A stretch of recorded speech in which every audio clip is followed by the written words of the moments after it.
Picture चालू करो बे।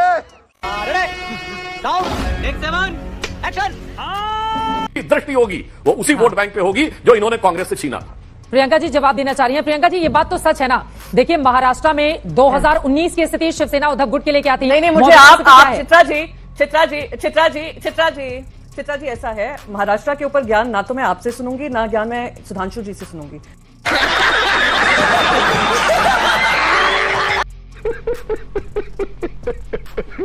मैं जरा आपको थोड़ा इनको बता दूं, ये एक बात कर रहे हैं महाराष्ट्र को लेकर।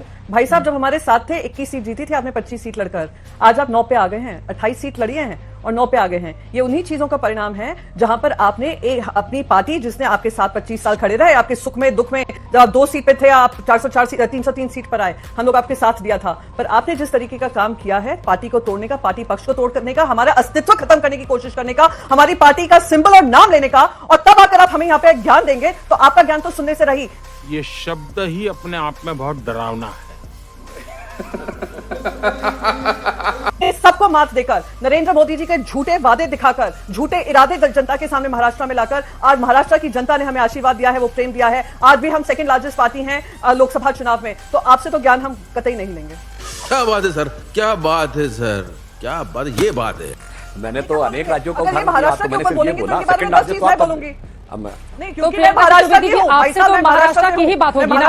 उद्धव ठाकरे इतनी तलखी ठीक नहीं है। ठीक है, आपकी बात महत्वपूर्ण है प्रियंका जी। बोलने दे, तकलीफ हुआ है बेचारे को, बोल। लेकिन अगर एंकर भी आपसे सवाल पूछेगा तो उद्धव ठाकरे का तो पूरा का पूरा वर्चस्व महाराष्ट्र को लेकर। अब आपसे मैं यूपी का सवाल तो पूछूंगी नहीं, आप बेवजह नाराज हो गए मेरे ऊपर। नहीं एक मिनट आपने नहीं मैं आपसे नाराज नहीं हो रही मैंने क्योंकि हमने आपसे पहले चुनाव के समय पे आप सबकी कवरेज देखी है, देखा है कि उनका अस्तित्व रहेगा या नहीं रहेगा, उस पर कितनी चर्चाएं हुई हैं। हमने ये भी देखा है किस तरीके से टेलीविजन चैनल्स ने जस्टिफाई किया कि कैसे इलेक्शन कमीशन पार्टी सिंबल और पार्टी नाम उन दूसरे को दे देती है। चोर जो चोरी करता है, चोरी का सामान भी ले जाता है, उसको समर्थन देने का काम जो मीडिया ने भलीभांति निभाया है। तुम्हें शर्म है कुछ?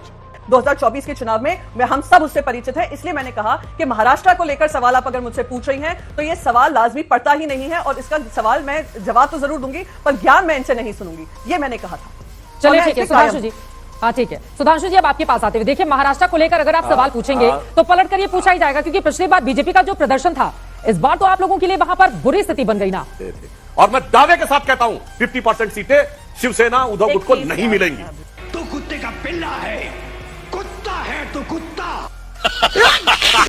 बोलिए प्रियंका जी। हाँ मैं तो उम्मीद करती हूँ सुधांशु जी आप ये वक्तव्य रोज आकर टेलीविजन चैनल पे महाराष्ट्र को लेकर करेंगे, क्योंकि महाराष्ट्र की जनता आप लोगों को देख रही है, आपका अहंकार समझ रही है। वो कह रही है महायुति को तो देख नहीं रहे हैं, महाझूठी अलायंस में जो आए दिन जूते चप्पल चल रहे हैं उसके बारे में तो बात नहीं कर रहे हैं। आप ज्ञान कांग्रेस और शिवसेना की अलायंस की बात कर रहे हैं। आप कह रहे हैं बाला साहेब ठाकरे जी के अस्तित्व की बात करते हैं। बाला साहेब ठाकरे जी का आशीर्वाद है कि आपने हमसे सब कुछ छीनने का काम किया, फिर भी जनता ने बाला साहेब ठाकरे जी के सुपुत्र को यह विश्वास जताया कि हम जनता तुम्हारे साथ है। बात तो सही है। अरे बाप रे, ये तो धोती खोल रहा है। तो किसके साथ आशीर्वाद है किसके साथ नहीं है आप ये तय करने वाले नहीं है, महाराष्ट्र की जनता तय करने वाली है। सब कुछ सहेंगे पर गद्दारी नहीं सहेंगे। और जो नरेंद्र मोदी जो ब्रांड है ना, नरेंद्र मोदी जी जो ब्रांड आप लोग कहते हैं, वो ब्रांड को भी चकनाचूर महाराष्ट्र ने ही किया है। लवणेन भोजन। थोड़ा अभी संभल जाएं, इस अहंकारी सोच से थोड़ा निकले, तभी महाराष्ट्र से आप जुड़ पाएंगे, वरना महाराष्ट्र आपको अलविदा कहने को तैयार है। अभी कुछ ही, अभी तो मैं बार बार कह रही हूं, ये तो अभी ट्रेलर हुआ है, पिक्चर अभी बम्पर पिक्चर जो बम्पर बॉक्स ऑफिस हिट होगी महाविकास आघाड़ी की, वो अभी बाकी है। तो हमारी सीट की टेंशन आप मत लें, आप अपनी लड़ाई लड़ें।